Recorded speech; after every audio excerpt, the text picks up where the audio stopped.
Hello, everybody. Welcome to the Rotoworld Football Show. It is our Week 10 waiver wired Q&A. Of course, Week 9 still ongoing. Monday Night Football yet to happen between two teams I definitely remember. The Dallas Cowboys and Arizona Cardinals. I did just remember George Pickens.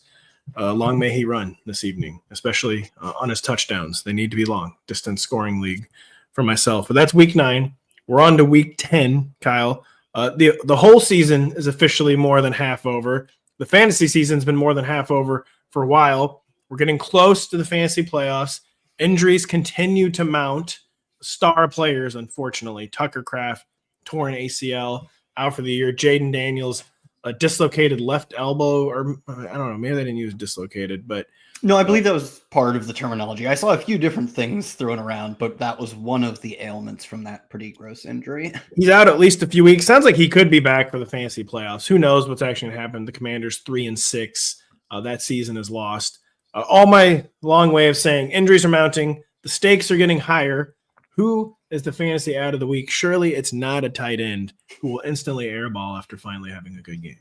I was going to say I don't know if it's the fourth consecutive week, but for at least like the fourth time this year, it is indeed a tight end. Although they have generally been really strong hits, these young tight end breakout bets, specifically off the waiver wire this year. This time around, we were going with first round pick Colson Loveland, who finally posts the breakout game we were such in desperate need of. Goes 6 for 118 and 2 touchdowns. Scores the game-winning, I believe, 58-yard touchdown to topple the Bengals. Tackling optional on that one, but yeah. Oh, optional. It was not required to say the least. But even before that, he would have had 5 for 60-some odd, or maybe 50-something, and a touchdown as well. It would have been a very strong tight end one as in top 12 performance, even if he didn't have that. Admittedly, like, you cannot let that happen if you're the Bengals type of play, like embarrassing levels of defense.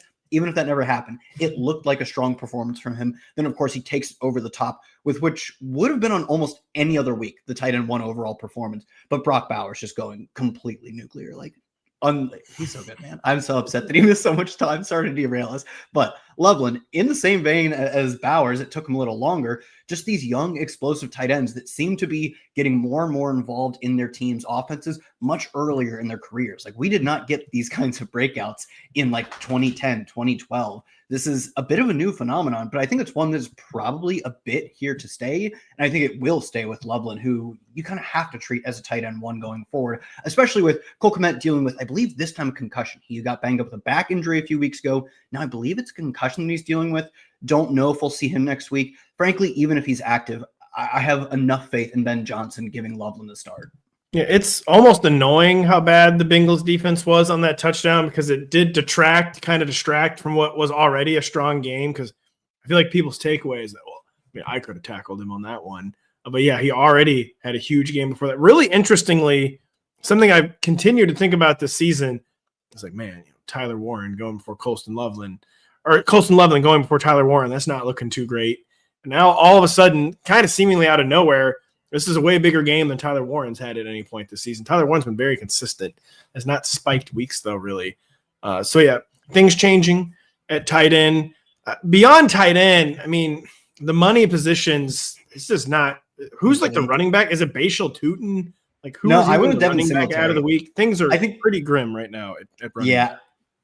The reason I did not choose a running back, even though typically my favorite types of bets are at running back off the waiver wire, is that I think, I mean, as of last week or as of yesterday, Devin Singletary has a slight carries lead in this Giants backfield, but you're betting on getting 45 to 50%, honestly less than that given how much Jackson Dart runs. You're betting on getting like 40% of the team's carries that are going to be dreadfully inefficient. And in general, the only way this team has gotten anything going is through Dart. So I don't think they're going to be opening things up for the running backs, no matter who it is. I do think Devin Singletary is probably the better rest of season bet. Out-carried Tyrone Tracy 8-5. Tracy still got more work in the passing game, but also he's been more efficient in almost every metric this year than Tyrone Tracy.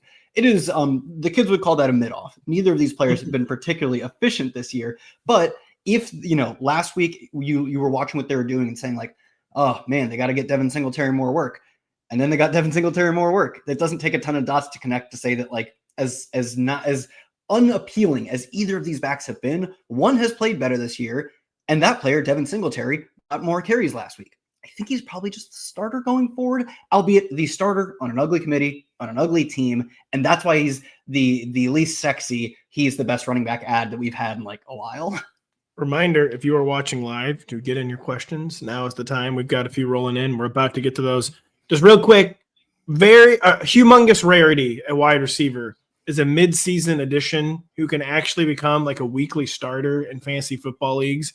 Is Parker Washington like the rare? You don't have to love Parker Washington's profile or the Jaguars offense or whatever, but his role had been building. He was the wide receiver 1 on Sunday against the Raiders. Brian Thomas Jr. somehow got even more hurt than he already was. Is Parker Washington like the super rare? He's rostered in well under 50% of leagues and most of the biggest services. Is he like the really rare wide receiver addition who could actually be like a weekly starting wide receiver 3? What is your spiel on Parker Washington? Yeah, he goes out and I believe he had 8 or 9 catches for 90 yards. As you point out, they are probably without Travis Hunter for the rest of the year. I certainly think that's how fantasy managers should approach it. Maybe they're out without him probably the rest of the fantasy season is what. Yeah. For what we'll be calling the year, you can say he's out. Like maybe we see him back in the playoffs. Maybe they even see him like week 18 or something. You should, being pragmatic, assume he's not going to be back this year. Brian Thomas Jr. has played quite poorly this year, has dealt with a handful of injuries, and now is dealing with an ankle issue. And I believe even Diami Brown got concussed in that game as well. So they are just, and obviously Bretton Strange still on IR. They are down to backups at every single position except for running back. And these injuries probably could end up being good for the running backs just in terms of target shares. As far as the wide receivers go, they just have like truly, we'll see what Brian Thomas Jr.'s status is for week 10. They may have just one man left standing. And even when they had Travis Hunter and when they had Brian Thomas, they were still funneling a surprising amount of targets to the wide receiver 3/4s, those being Parker Washington, who had a really strong targets per route run. Anytime they put him on the field, it was with intention, like they're trying to get him the ball. Why are you doing that with Brian Thomas Jr. and with Travis Hunter on your team? I don't know, but they were doing it. And now they don't even have to play the game of when are we going to get him on the field. He's going to be on the field for every single snap. I mean, probably for the rest of the season, because like we said, I don't think Travis Hunter's back anytime soon. He will round out the 3 receiver rotation. He might be the leader of the 3 receiver rotation. I will note that like I don't think it's talent-based bet. I think this is purely a targets volume-based bet. We don't care about talent at all. Like we don't care about targets are what they are. I think I right before this, I just copy and pasted, or I guess cut and pasted, and moved Parker Washington to the top of the wide receiver names on the article, on the waiver wire article, just because like you don't get many players who look like they could average 9 targets a game over the next month at week 10 off of waivers.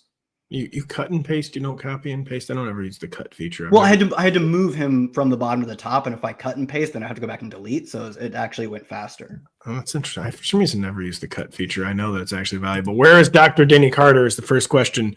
He left a glove and someone during an operation. He's being investigated for malpractice. Now, I know we have a lot of weekly viewers here. PBD, OTC, he's with us every week. He or she, I should say. I think he. Torrey Horton is the West Coast version of Kayshon Boutte with crazy efficiency, a guy who doesn't catch many passes, Kyle, but scores a lot of touchdowns. Kayshon Boutte is now banged up with a hamstring injury. Torrey Horton, Kayshon Boutte, they're always hanging around like, I really need a receiver. Like, who's at the top? It's like almost never not Kayshon Boutte. Who would you prefer rest of season, Torrey Horton or Kayshon Boutte for PBD OTC?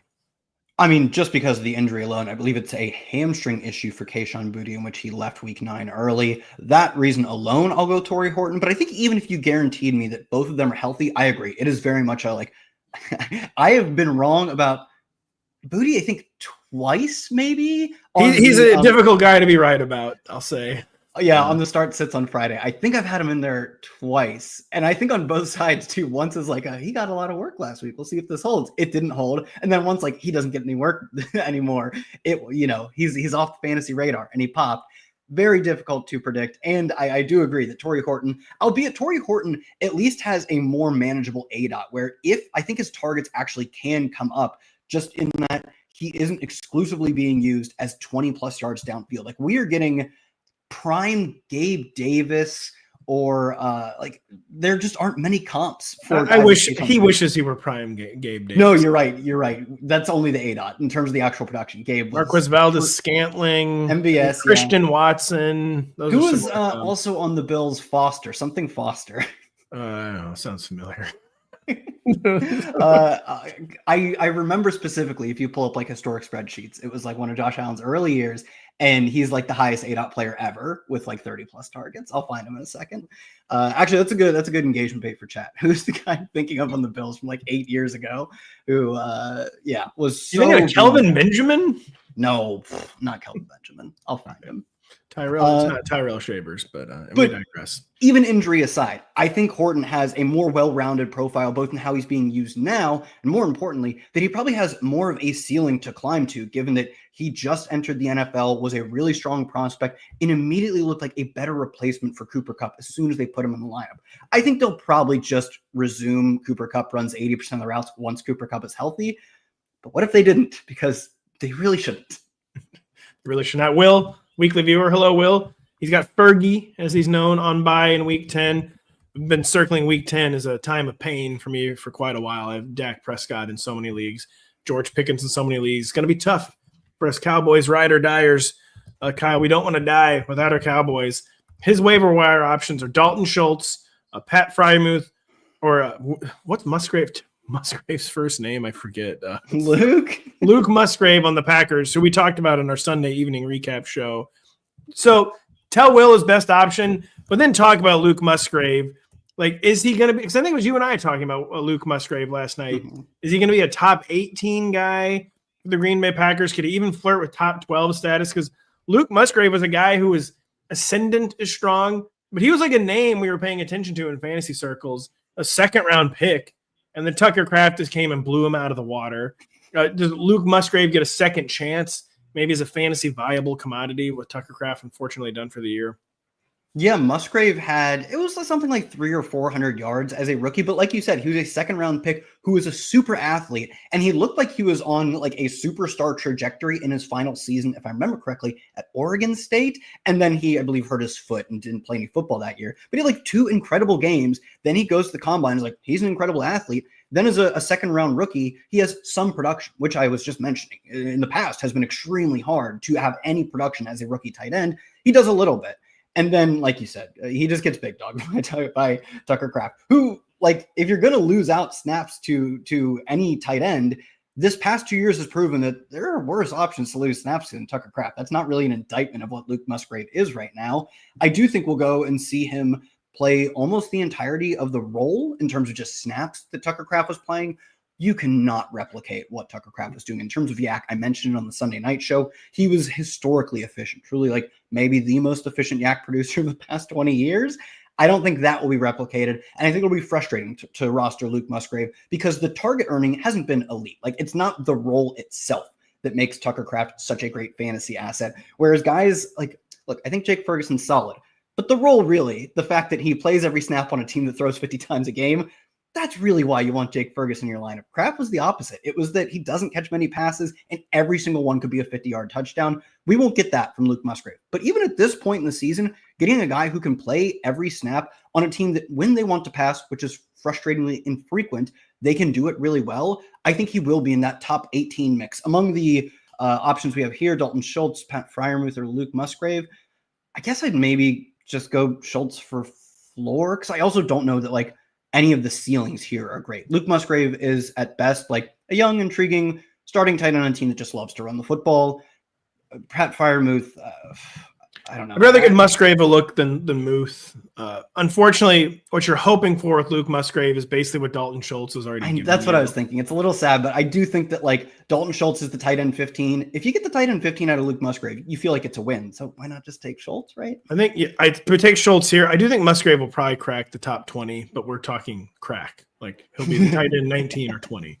And that would be a pretty good outcome. Stuntman Chuck says you're thinking of Robert Foster. I was correct. Yep, I saw the that. Buffalo Bills. That's really not ringing a bell. And we've got a lot of good questions here. 2 from J-Ram. Well, we already talked about Colston Loveland, but let's establish the Colston Loveland line. Is he a weekly top 12 starter? Only really one spiked pop-up game. It was against maybe, honestly, the worst defense of the decade, maybe of the century even. The Bengals could end up making history. Can we actually trust Colston Loveland as a weekly starter at tight end? Rome Odunze is kind of flailing. DJ Moore is not spiked a week. Olamide Zaccheaus is a role player. Luther Burden is a role player. blah, blah, blah, blah, blah. Can we trust Colston Loveland, Kyle? I mean, if Cole Kmet is out this coming week, which he's dealing with concussion, maybe he is, you are obviously starting him as a top 12 tight end. If you wanted to be cautious and say that we know coaches do what we would call frustrating, dumb stuff, for them, it's things that aren't related to fantasy. Like the Cole Kmet blocking and scheme knowledge are earning him more touches than me sorting by yards per route run. We know that stuff can happen even when we think it shouldn't. If, let's say, Cole Kmet clears concussion protocol, he plays this coming week in week 10, I could see you maybe hesitating to start like Loveland over a top 8 fantasy tight end. But he's one of the few tight ends this year. I know it's only one game, but very few tight ends even show a single one-game ceiling of 100 yards, let alone 100, and I think it was like 16 or something and 2 touchdowns. To me, that ceiling is worth chasing, even if I kind of know that coaches do what I call dumb stuff all the time. He could rug pull me. Every tight end can rug pull you. Not every tight end can go for 116 and 2 touchdowns. There's the big 118, by the way, underselling. Okay, got it. Colston Loveland, Kyle rest of season, or Kyle Pitts? That's what I'm going to ask. Oh, Loveland, easily. I mean, Pitts is fine. Like, he's been exactly what I said he would be, which is like, guy runs routes and he's okay. But like, I don't think Pitts is barely any different than your Dalton Schultz types, where like, you churn these guys off the waiver wire. Juwan Johnson's been a good waiver wire churn. Like, I'm never looking at my opponent's lineup and being like, oh my God, they have Juwan Johnson. Am I going to lose this week? I could see Loveland being that kind of player. I think I'd probably rather have Pitts over Loveland still. What about Harold Fannin or Colston Loveland? Stuntman Chuck is wondering about Cade Otton or Harold Fannin for this week. Answer that question. But first, answer Harold Fannin kind of ended up on waiver wires in several leagues because it's the Browns. They run by. Would you rather add Colston Loveland or Harold Fannin? And who would you rather stream for Chuck this week, Otton or Harold Fannin? I would go Colston Loveland over Fannin. Look, I love Fannin, but like the Browns suck and things could get a lot worse. Like we think things have been really bad with Dylan Gabriel under center, and there's a reason they have been steadfast in playing him over Shedeur Sanders. And maybe Shedeur Sanders makes things better, but I also think he probably makes things better in a way that's not entirely advantageous for Fannin, because the one asset that Dylan Gabriel has is that he puts his head down and he throws to his tight ends. And that hasn't been a giant boon for guys like Fannin and Njoku, but it's kept them afloat. It's a floor builder, and also it's a ceiling limiter for the offense, but it keeps him in that top 12 range. I think the error bands just get wider and the downside gets worse and probably when they switch quarterbacks. I don't see a ton of ceiling coming for this team, where Loveland, I think the ceiling is very clear that when the Bears get into these shootout spots, he could be a splash play, easy target button for Caleb Williams. So I would probably take Loveland over him.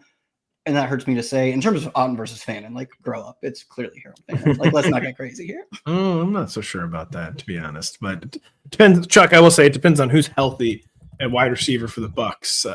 Otton has traditionally needed like 2 or 3 injuries ahead of him, or 4 or 5. He's needed at least 2 or 3. He might get 2 or 3.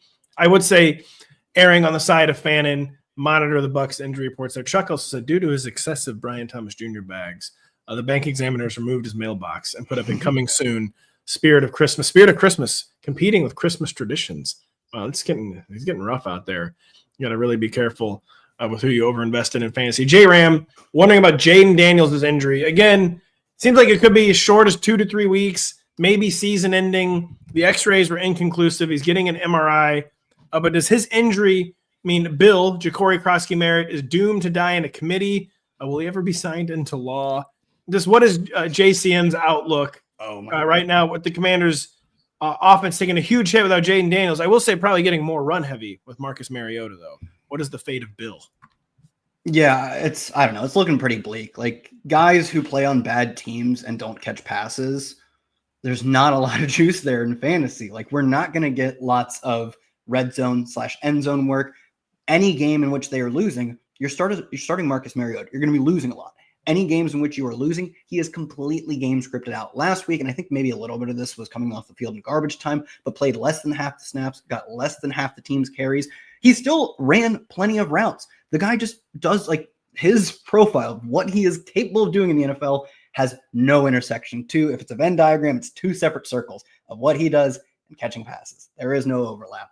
To me, he's like a 1.5 downs player on a bad team. It's a shame because he's a good player. Like, I'm convinced of watching 2 months of him, or a little over 2 months, that he is just an explosive good between the tackles runner. that just is not worth a lot. Like, that's what Kenneth Walker's claim to fame is. He's on a great offense, and it's not working for him. I don't think it's going to work for JCM. Yeah, JCM is unfortunately, like the talent evaluation was right. The situation has ended up a whole lot worse than we were expecting. It's kind of the fate of JCM. Ratha here, I don't know how to pronounce it, has a lot of questions, too many questions for us to answer in one. I want you to tackle the first two, though, Kyle. What is the rest of season outlook for Travion Henderson? Greatly outsnapped Terrell Jennings yesterday against the Falcons. But Terrell Jennings, I think, was on the field for 17 plays and got the ball in 12 of them. That included a goal line carry that he converted for a touchdown. So Travion monopolizing the plays, this didn't amount to a whole lot. Definitely did not seem like an effort where he's going to put Ramondre Stevenson out of reach while Ramondre's nursing his toe injury. So I just kind of set the scene there on Travion. Do you have anything to add to that situation before I get to the second situation here in this question? No, you laid it out relatively well. It's very clear that Travion Henderson is the starter and the lead back, but if he's not getting goal line work and he's not even pushing for like 20 carries in a game because they're going to split, not evenly, but a 60-40 split of just raw carries between him and Terrell Jennings, who Mike Vrabel called a few weeks ago, like their 5-minute drill back. The team is winning a lot of games. The 5-minute drill back is like the clock killer back. The team is winning a lot of games. They're putting them in situations where it should be advantageous for a running back. It is. That running back is just not Travion Henderson. He is between the 20s and not when they're trying to pile up like chunk gains at the end of a game. I think his ceiling is going to be like 15 to 18 touches, where other running backs like Kamani Vidal's ceiling is not 20 touches. Like, he can push past that, and he's the team's third string running back. So to me, it's like until Ramondre Stevenson returns, you're probably comfortable calling him an RB2. He's a good pass catcher. He's still getting the majority. Comfortable will be strong. Yeah, RB2 also a bit strong. You'd be satisfied regarding him as a high-end RB3 is still what I would say on Travion. I might take him over that, but like, it is quibbling with a frustrating situation. And I think, like you said, he didn't do anything. I mean, they split him with 2024 UDFA Terrell Jennings, who I believe they cut before the start of the season. They put him on the practice squad and called him up, but like, he didn't even crack the roster. And he's splitting carries with Travion Henderson. What does that tell us about how the backfield's going to look like when Ramondre comes back? It's not good. So to me, yeah, RB2/RB3, like, I understand why you're calling him an RB3, and that's only for as long as Stevenson is out. So bleak, I think, is a fair way to, characterize that. So we can't tackle all four of Ratha's questions. We will tackle one more. The second, he wants to know about the rest of the season outlook for DeAndre Swift versus, Kyle Monangai. Monangai was already pushing for 50% of the snaps coming into week 9. Then he got over 70% of the snaps. He went in dawdle mode, 198 yards from scrimmage. He did this again against a truly, not even exaggerating, historically bad Bengals defense that barely took the field. But a guy who was already pushing for more work, he gets the spotlight. He converts it. How do we think? It seems like probably only a 1 week absence for DeAndre Swift. I will say he'd been hurt for a while. Yeah. Maybe just couldn't play injured anymore. Maybe it will be a multi-week absence. But say it is only a 1 week absence for DeAndre Swift. How do we expect things to shake out between Swift and Kyle Monangai this week and going forward? I think it will be the closest to a 50-50 split we have seen all year. But we know, like, we saw this. You comped it to Tirico Dowdle. We saw that play out the moment Chuba got back. Team was like, welcome back to the starter role. We missed you very much. Rico Dowdle, one of the best 2-game stretches of the past 10 years. Get him out of here. Committee role. And I think that's probably something akin to what we will see. Like, I don't think as awesome as this I don't think it's quite akin to that because Monangai was already pushing 50% of the snaps, I'll say. Do you think he'll out-carry Swift in their first game back? I do, actually, because, I mean, again, people always over-extrapolate what happened at previous coaching stops, but Ben Johnson always had the most success with the 2-back approach. He now has like proof of concept. Kyle Monangai against the Bengals can do the early down thing. Everybody in the NFL knows DeAndre Swift is better like on perimeter plays out in space or whatever. Right? I just wouldn't be shocked if he finally got like, well, coach, don't we need to run the experiment 2 or 3 more times? Nope, we got all we needed to see against the Bengals. Kyle Monangai is now the new primary early down back. That might not happen. I think I am going to lean toward that being the Week 10 outcome. Maybe I'm. Look, I hope it does. As someone who drafted a ton of basically, I both drafted Roschon and Kyle Monangai. Like, Swift ain't holding this job forever, and they kind of seem like they want Swift to hold this job forever. I agree with you that not only did we see that in Ben Johnson's time in Detroit that he wanted that committee approach and that Monangai fits better for the between the tackles work.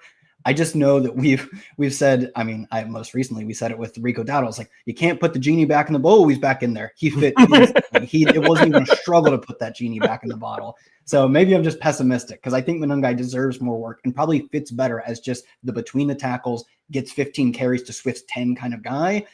I'm skeptical. Like, I don't want my heart broken again. And of course it's going to happen. Yeah, we will find out this week against the schedule's loading New York Giants. Big game for the Chicago Bears. A lot of good questions. We're going to try to get as many as we can. Nate Deasy is Oronde Gadsden Jr., the second, and George Kittle. He's wondering if it's too early to trade away Kittle and just commit to the Gadsden experience at tight end. 4 straight games of at least 5 catches for 68 yards for Oronde Gadsden. When your target competition's Keenan Allen, Ladd McConkey, Quentin Johnston, at some point, as we said on the Sunday show, he's going to catch 3 balls for 27 yards. But the floor is very high. We know the ceiling is there. We'd probably still rather have George Kittle rest the season. But how do you feel about just committing to Oronde Gadsden, trading away George Kittle, Kyle? Yeah, I have no problems trading away Kittle. Like, in general, I think maybe it is the poorest time to trade away Kittle, so that's maybe my only hesitation. But if you're just telling me I'm starting Oronde Gadsden for the rest of the season, I'm like, oh, sure, you've locked in a tight end 1. Like you said, he is really efficient. He's among the most efficient tight ends in the NFL. And there are going to be some weeks in which that only goes so far because he just cannot consistently out-target Ladd, QJ, and Keenan Allen and the backfield because those are all players or groups of players in terms of the backfield deserving of their targets. But that we talked about it earlier.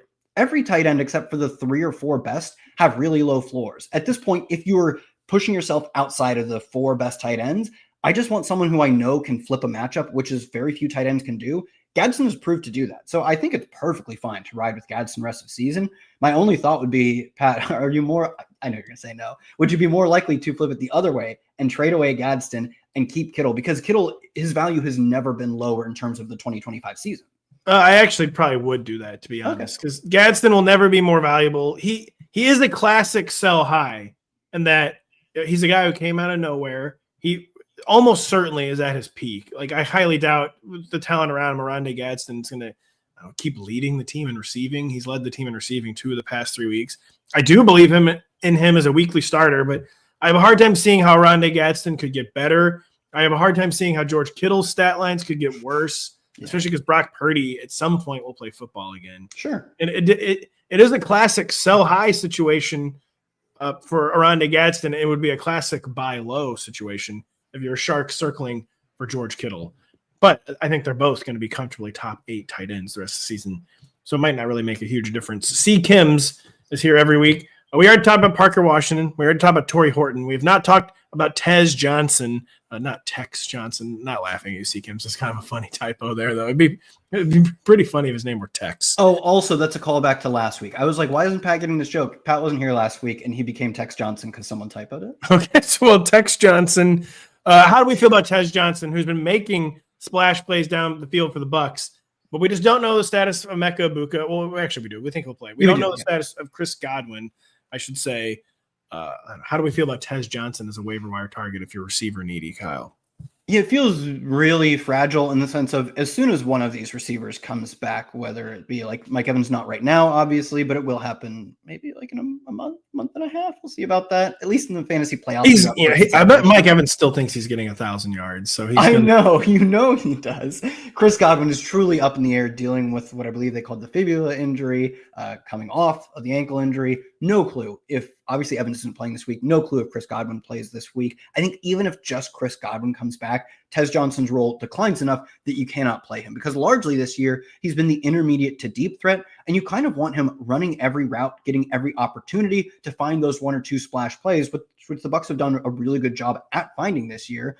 But I don't think if he's running 60% of the routes, he's awfully playable in terms of fantasy purposes. So because of that, I don't think he's like an elite talent bet over Torrey Horton. I don't think he's an elite roll bet over Parker Washington. I think he's kind of just the lesser of both of the pitches for them. My pitch for Horton is that he's splashing plays right now, and he could grow or more so maintain the role he played in week 9, even when Cooper Kupp comes back. Don't know if he will, but it's possible. Parker Washington is like, the role looks great right now. You can pencil him in for 9 targets, as ugly as that is.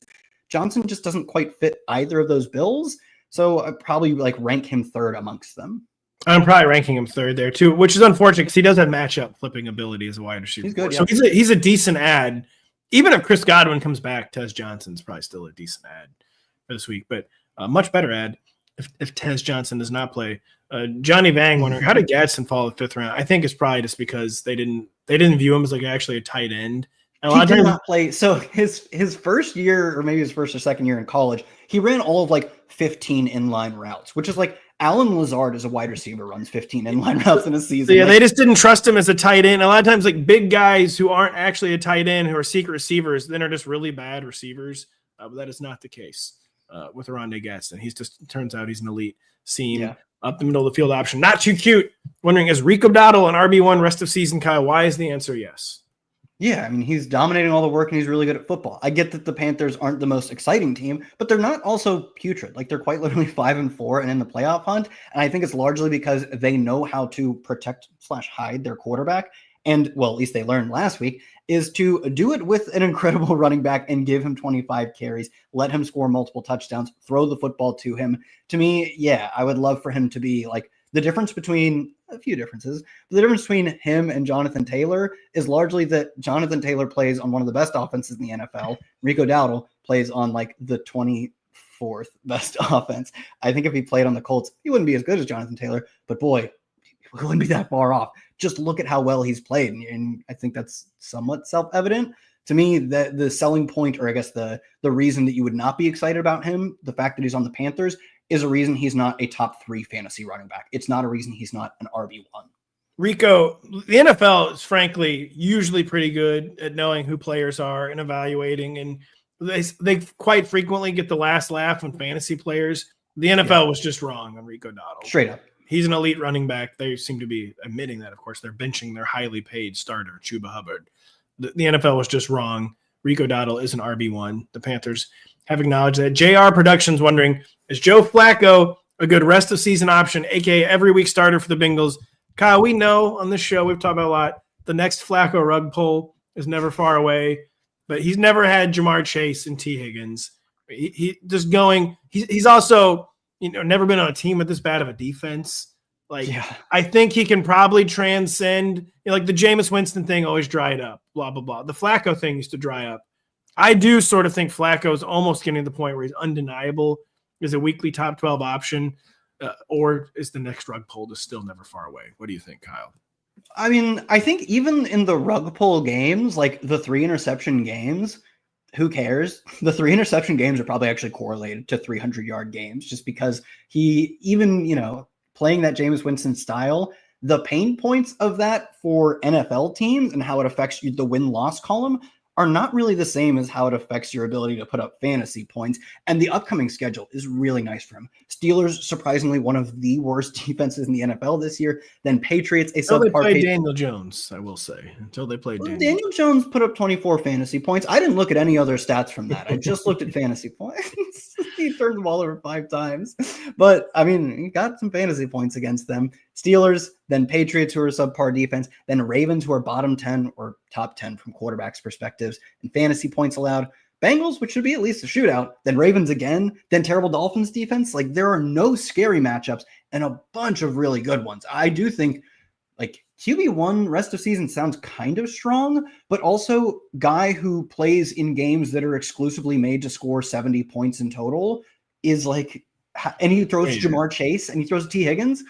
Ooh, that kind of sounds like a QB1. He's like old-fashioned Eli Manning, or where the defense just isn't good and the weapons are too good, where the shoulder, I guess, is a concern, and more injuries for a 41-year-old who's a statue in the pocket.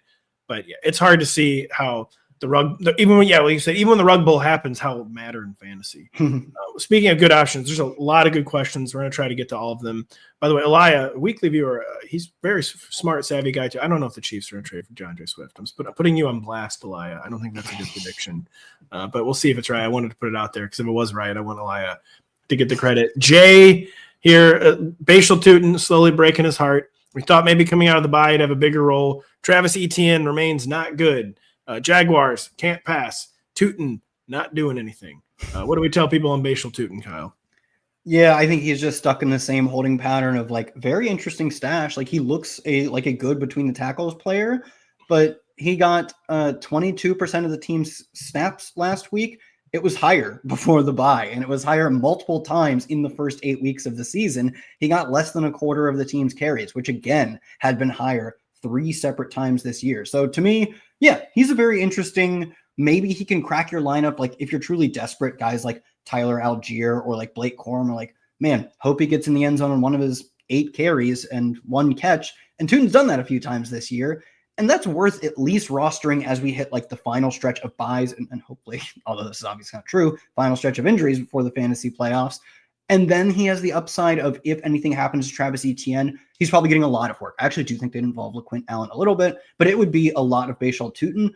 That is a roster this guy and hope something breaks in your favor, but it's not like, I don't even know if you call him an RB4 this week. Maybe, 48's a lot of running backs. That was tough for Tutin because that was coming out of the bye. So like if something different was going to happen, it would have been then, and it didn't happen. So that was a pretty discouraging week for Bashal Tutin. Probably should still be rostered, but if you're in a bind, cutting Bashal Tutin is probably not going to ruin your season. Like he's a luxury stash. He is just a luxury stash for the team that's in first place and doesn't need to churn defenses and stream wide receiver threes. You'd love to have him as a flyer, but that's all he is right now, a flyer.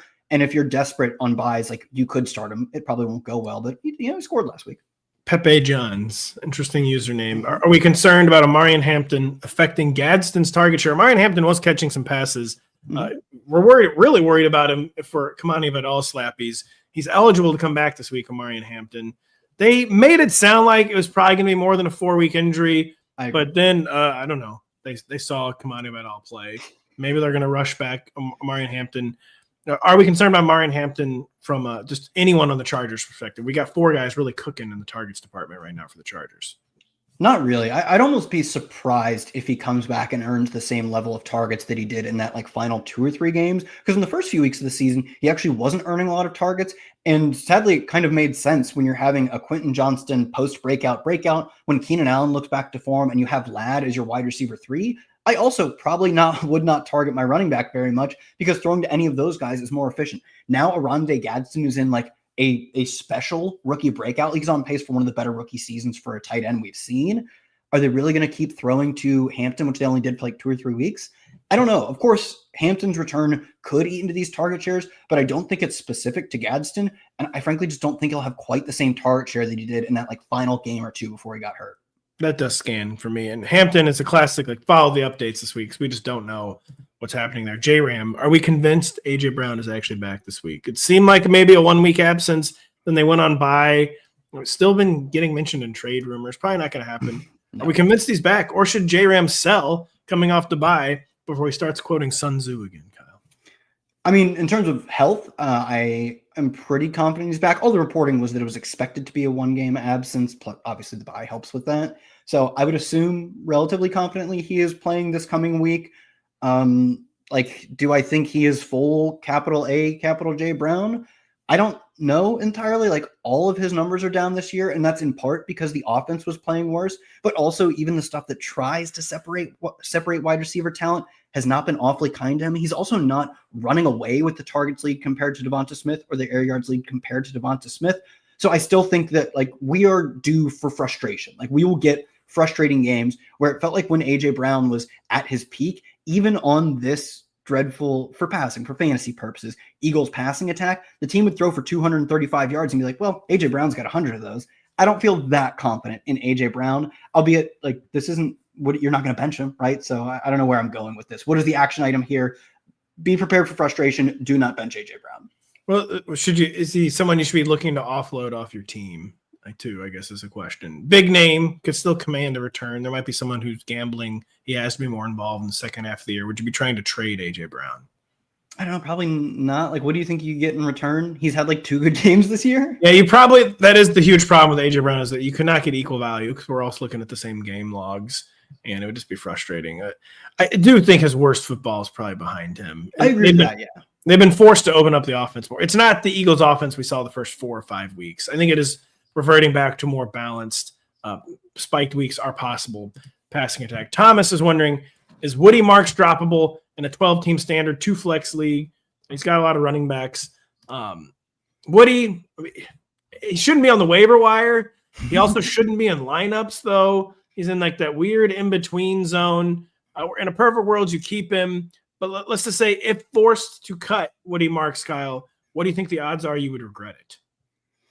Pretty low. I mean, the Texans are an uninspiring offense who refuse to give Woody Marks, who's like more, by all accounts, more explosive, more efficient than Nick Chubb. They refuse to give him not even like the lead, like not even like committee plus duties. They can't give him the lead. They aren't letting him overtake Chubb. I don't need him to get 80% of the carries. I get that like Chubb as a success rate back maybe has some value to keep the chains moving for the team, but they seem to find even more value in Nick Chubb than just that. And it's much like we've talked about with the Seahawks is our efficiency, our fun spreadsheets and efficiency metrics. I've had time for the Texans coaching staff to look at them. If they cared, they would have seen them. They do not care. So to me, he is probably the lesser half of a committee on a team that I don't want any part of. I'm fine dropping him. I still think he's probably one of the better holds right now. That's all he is a hold and sit on your bench. If anything happens to Chubb, there's a larger role waiting for him. I don't think Joe Mixon's playing football this year, so I don't think that looming specter is coming. But that's it. It's just a boring waiver wire churning type player. He deserves a better fate, but he's not going to get it unless someone else gets hurt. So he's at the mercy of other people, which is not where you want to be. The time of year where I'm a big believer. Like, of course, there's certain guys you stash, but this is kind of the time of year where you need to start maximizing your roster for every week. Like a lot of times in fantasy football, unless you're clear top 2 or 3 team, this is the time of year I feel like you start treating every week like the playoffs. Yeah. For a variety of reasons. Obviously, you need to win, but you need to like jack up your point totals for like tiebreaker purposes. I'm not saying you should be like irresponsible, but like with borderline guys like Woody Marks, you shouldn't be overly precious either. Like, I gotta hold Woody Marks no matter what. Is how I would look at it. David is wondering, can Chase Brown finally be trusted? 14 targets against the Chicago Bears. Samaje Perine's banged up. Chase Brown been playing much better since Joe Flacco became quarterback. Where are we at with Chase Brown, who was one of the most disappointing players in fantasy football the first 6 weeks of the season? Yeah, obviously, 14 targets. What a joke. Obviously, we don't expect that to hold. Like, part of the reason that he saw so many targets is for all of the Bears' faults in giving up 42 points, they did like a decent job keeping Jamar Chase in check. It took 89 combined points and that final Bengals drive to get Jamar Chase in that type of game environment. Joe Flacco threw for 470 yards. They couldn't get Chase over 100 until like the final drive. To me, that was part of the reason where it was just like, keep checking down to Chase Brown, catches 8 for 75. But the fact that that is on the table, we won't see that again this year. But the fact that even like 6 for 40 is on the table now, and the rushing production change has been so stark the moment Joe Flacco took over. Absolutely, like locked in weekly RB2. I'm still a little skeptical that he'll return RB1 numbers, but like I could see it. The Bengals are a fantasy point king-making machine. Like, this is what they do. They don't come out here to win games. No. They come out here to just completely cook the books for their fantasy players. And especially like Pirine was kind of being a bit of a thorn in the side of Chase Brown. Now that roadblock is cleared. Well, sort of. He might play this week. We don't actually know. Yeah, we'll see. We don't actually know, but if he's out, then you almost could be getting to top 12 status. That's what I was going. That's you found where I was leading you to. Samaje Perine, you got to keep it locked to the website, because I know he was like in so much pain, but he also walked on his foot. He's 30. Like he's got every incentive to stay on the field. Season-ending injury could almost be a career-ending injury for him. So yeah, I mean, he was listed as doubtful to return. I don't think he did, but like doubtful's never good. You don't get the in-game doubtful tag too often. But yeah, like you said, he's close to being done playing football in terms of like, he's an older guy, so wouldn't be surprised if he tried to get back out there quickly. But I do kind of think he's unlikely to play this week. He's probably on the wrong side of questionable for sure for week 10. David, another question: Jackson Dart, the dual threat with very, very few people to throw to, or Sam Darnold, who's throwing the ball basically as well as anyone in the NFL, but the balanced offense. They ideally want it to be run based. It's got some good role players, but it's mostly a one weapon offense. Would you rather have Jackson Dart and like on the worst team, or Sam Darnold and maybe the worst offensive environment in terms of fantasy football, and that it's not necessarily high attempts? There's only one guy, Jackson Smith and Jigba. Who would you want to prioritize, Dart or Darnold?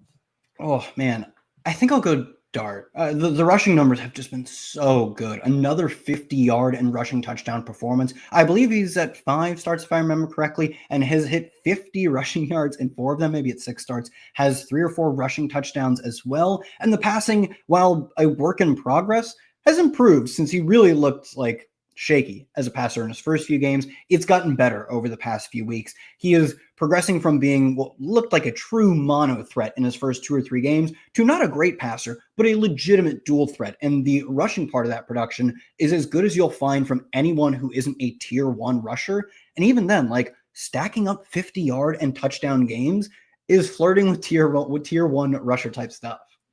I know it really is. Dart is just way better than I thought. And Sam Darnold is playing way better. Not that Dart's playing poorly. I mean, Sam Darnold is playing at an elite level.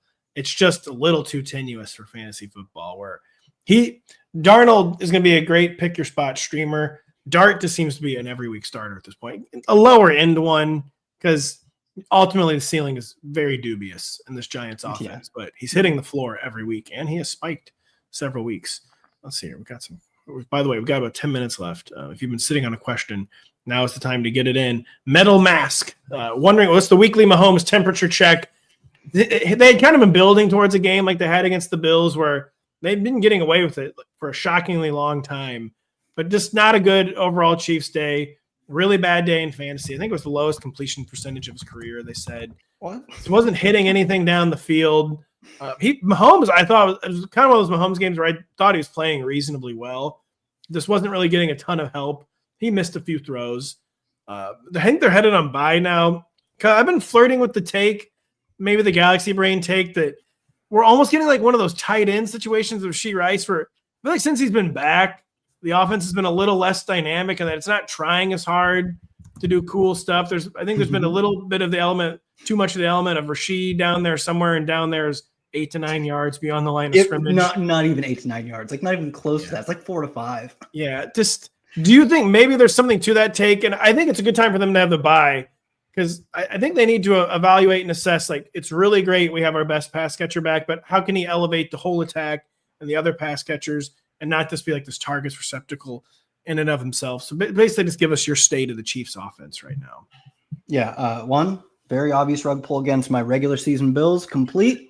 Saw that one coming. 2, I do agree with you that like having Rashee Rice and the gravity that his target share and where he earns his targets as the focal point of the offense, that does meaningfully change what the team does, like in terms of how they view their passing game and in terms of what that means. It is a lot of checkdowns. On the other hand, checkdowns to Rashee Rice are like maybe the best checkdowns in the NFL. Right now, he's averaging 6.2 yards after the catch per catch. That is the 5th highest rate in the NFL, at least among wide receivers. Right now, he is averaging 2.6 yards per route run. That is also top 5 among wide receivers. I still think he is a net benefit for the offense on the whole. But I do also agree that like there will be fewer deep shots, and maybe that means a lower weekly ceiling in terms of the fantasy points scored, even if in terms of real life, you obviously want to have Rashee Rice back. He is better on this team than the team was without him. But I think you're probably onto something a little bit, and I don't think Mahomes down the stretch will compete with Lamar or Josh Allen for the QB1 crown. He'll still be a top 5 option, but I don't know if he has quite that next level of fantasy scoring in him. Yeah, he had been the QB1, and it's probably not going to happen. He probably will slip more to the 4 or 5 range, not just the 2 or 3 range. By the way, one of these centuries, they will convert a deep shot to Xavier Worthy. It's going to happen. One of these centuries, I can feel it. Other than garbage time of the Super Bowl, we've got 5 or 6 minutes left. If you've been sitting on a question, now is the time. Let's see here. David's got another one. Pick up Juwan Jennings over Jacoby Myers. The answer is yes. But how do we feel about Jacoby Myers heading into the trade deadline? Will he get traded? Will it even be good if he gets traded? What's your Jacoby Myers check-in, Kyle? Yeah, I feel like won't get traded. Truly, if you answer, he won't get traded to anyone in your life. I was going to say the NFL, just assume they will not get traded, basically. Unless it's been Devontae Adams. The only time you can say that, like, dude, we all knew Devontae Adams was getting traded to the Jets. Any other time, you're just more likely to be on the winning side of this bet if you assume not get traded. And all accounts have been that the Raiders are really stubborn in terms of what they're asking for Myers in return. I don't think he'll get traded. I would take Jawan Jennings over him rest of season. And even if he does get traded, like one team, I know that at this point in the Raiders season, they clearly should be sellers, but one team is willing to give up on a player in the middle of a season. I don't know that that's the greatest signal for their fantasy outlook going forward. We saw this with like Amari Cooper and DeAndre Hopkins, where totally the teams that were trading them away made the smart decision regardless of player talent. But also teams are so stingy with player talent when they very easily give up on a player. It tells you something, especially an older player who's not coming off their best season or their best 8-game stretch. I would be honestly a little concerned if he got traded for him. Yeah, Amari Cooper is a great comp where it could be like Amari Cooper donut mode with the Bills. Then Amari Cooper retired. It's always a bad sign when a player is available in a trade. Rarely is that good that they are being made of, especially in the NFL where everyone so jealously guards their talent. Like you said, you're only available if there's some kind of problem, usually, even on a bad team. We see the Browns like refusing to trade Myles Garrett. So like it's a bad sign if you're made available. We've got some good ones coming in now. A Metal Mask. What do we make of the Adunze donut? Coming into yesterday, it's 6 games coming into yesterday, I believe. He had been held under 40 yards in 3 of 6 games. He had the big day against the Ravens. He had been building towards the 0. I thought like a 0 was strong, Kyle, but he had been building towards like a really comprehensive rug pull. A 0 when the team scores 47 points is genuinely shocking, of course. But what do we make of Rome Odunze, who has been honestly just like a textbook boom or bust player so far this year?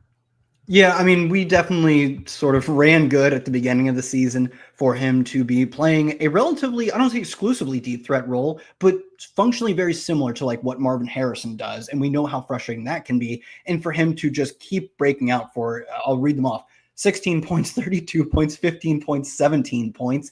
And then we have ran, I'd say at least, a little bit cold to get 5, 5, 18, and 0. The truth almost certainly lies somewhere in the middle, but I do think the fact that we have these polar opposite games and almost nothing in the middle of those two things is really evidence to how difficult his role is to make work.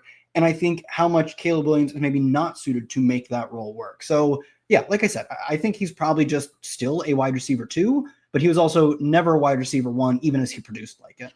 It is like a perfect storm situation for him where the things he's really good at, Caleb Williams maybe isn't great at, and the Bears don't want him to do that because they just don't trust him to be accurate in those situations. And the fact that they have been winning, amidst his slump, like what's the external pressure? It's like we got to force the ball to Rome Odunze because like Ben Johnson's over here like a marionette. Like I can make Olimde Zacchaeus a thing. Bet you didn't think I could do that. Well, I did. Well, I am.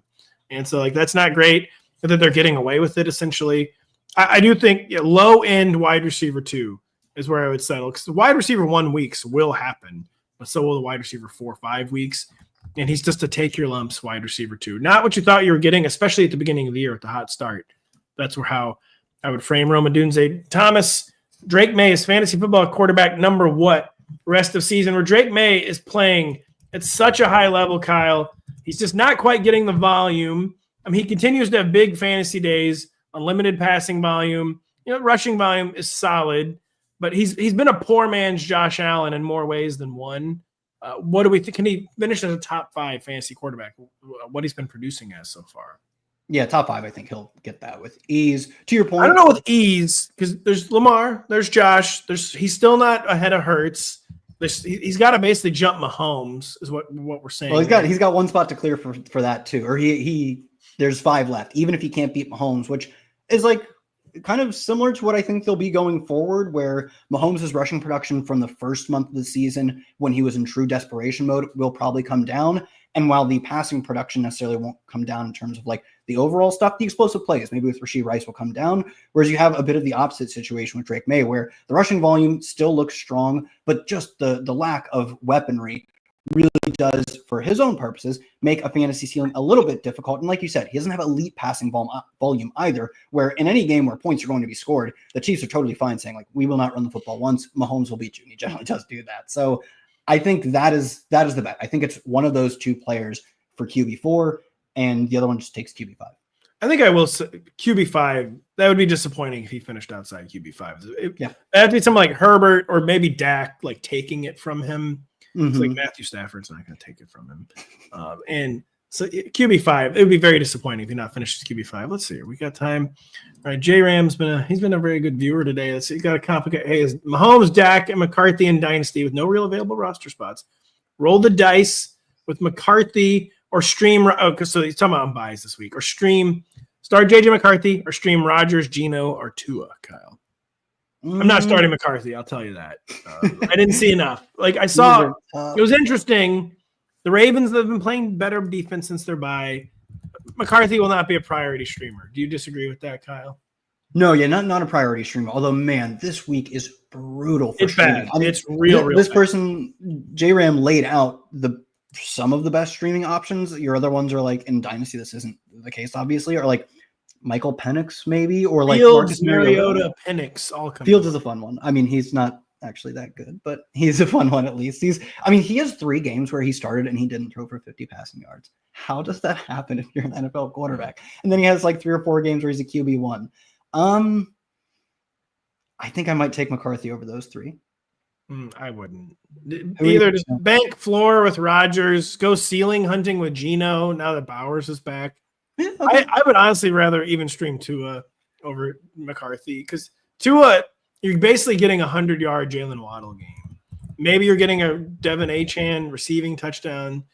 I'm not trying to be a troll. I feel like with McCarthy, you're basically hoping to get what you will essentially know you will get with Tua, is what I would say. Maybe maybe I need to rethink. I think there's some rushing juice with McCarthy. Like he's a really shifty runner. He was like not used a ton. So many hits though. Like I know. They're gonna watch that game film and be like, dude, like you cannot get hit this much. Like, especially you just had a quote unquote high ankle sprain. You know, whatever. Yeah.